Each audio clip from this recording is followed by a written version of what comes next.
Guys, നമ്മുടെ ബിരിയാണി കുഴിമന്തി ഷവർമ സീരീസിന്റെ 10ാമത്തെ എപ്പിസോഡിൽ നമ്മൾ ഇന്ന് വന്നിട്ടുള്ളത് ദേ ഒരു ഷവർമ ട്രൈ ചെയ്ത് നോക്കാൻ വേണ്ടിയിട്ടാണ്. 80 രൂപയ്ക്ക് നല്ല ക്വാണ്ടിറ്റിയിൽ ഷവർമ ഒരു സ്പോട്ടാണ് നമ്മുടെ തൃശ്ശൂർ കാളത്തോടുള്ള ഈ ഒരു സ്പോട്ട് എന്ന് പറയുന്നത്. ഇവിടുത്തെ ആംബിയൻസ് ഒക്കെ നൈസാണ് കേട്ടോ. അതുപോലെ തന്നെ നമ്മൾ പറഞ്ഞ ഈ ഒരു 80 രൂപ ഷവർമ ഈ കാണുന്നതാണ് ക്വാണ്ടിറ്റി എന്ന് പറഞ്ഞാൽ നല്ല രീതിയിൽ ക്വാണ്ടിറ്റി ഉള്ള ഒരു ഷവർമയാണ്. നമ്മൾ ഈ ഒരു ഷവർമ കഴിക്കാൻ നിൽക്കുന്ന സമയത്തുണ്ട് പുറത്തേക്ക് അതിൻ്റെ ഉള്ളിൽ തെറിച്ച് പോകാണ്ടിരിക്കാൻ വേണ്ടി ഇത് ഇങ്ങനെ പിടിച്ച് കഴിക്കണം കേട്ടോ.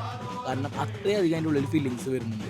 ആകെ കൂടി ഈ ഷവർമയിൽ ഞങ്ങൾക്ക് ഒരു കുറവായിട്ട് തോന്നിയത് കുറച്ച് മയണൈസ് കുറവായിരുന്നു കേട്ടോ. ബാക്കിയെല്ലാം കൊണ്ട് അടിപൊളിയായിരുന്നു. ക്വാണ്ടിറ്റി ആണെങ്കിലും സൈസ് ആണെങ്കിലും എല്ലാം അടിപൊളിയായിരുന്നു. ടേസ്റ്റ് വൈസും ഇവിടുത്തെ ആംബിയൻസ് ഒക്കെ ഒരു നല്ല രീതിയിൽ തന്നെ സെറ്റ് ചെയ്തിട്ടുണ്ടായിരുന്നു കേട്ടോ. അപ്പോൾ തൃശ്ശൂർ കാളത്തോട് നമ്മുടെ Cloud9 എന്ന് പറഞ്ഞൊരു കാർ വാഷിംഗ് സെന്റർ ഉണ്ട്. അതിനോട് ചേർന്നായിട്ടുള്ള ഈ ഒരു ആഫ്റ്റർ കഫേന്ന് കഴിച്ചിട്ടുള്ളവർ നിങ്ങളുടെ അഭിപ്രായങ്ങൾ കമന്റ് ചെയ്യാൻ മറക്കരുത് കേട്ടോ. പിന്നെ അതേപോലെ തന്നെ 80 രൂപയ്ക്ക് ഇത്രയധികം ക്വാണ്ടിറ്റിയിലൊക്കെ ഷവർമ അവിടെ സ്പോട്ടുകളിലെങ്കിൽ കമന്റ് ചെയ്യാൻ മറക്കരുത് കേട്ടോ. അപ്പോഴത്തെ ആംബിയൻസ് കണ്ടില്ല നല്ല രീതിയിൽ സെറ്റ് ചെയ്തുകൊണ്ട്.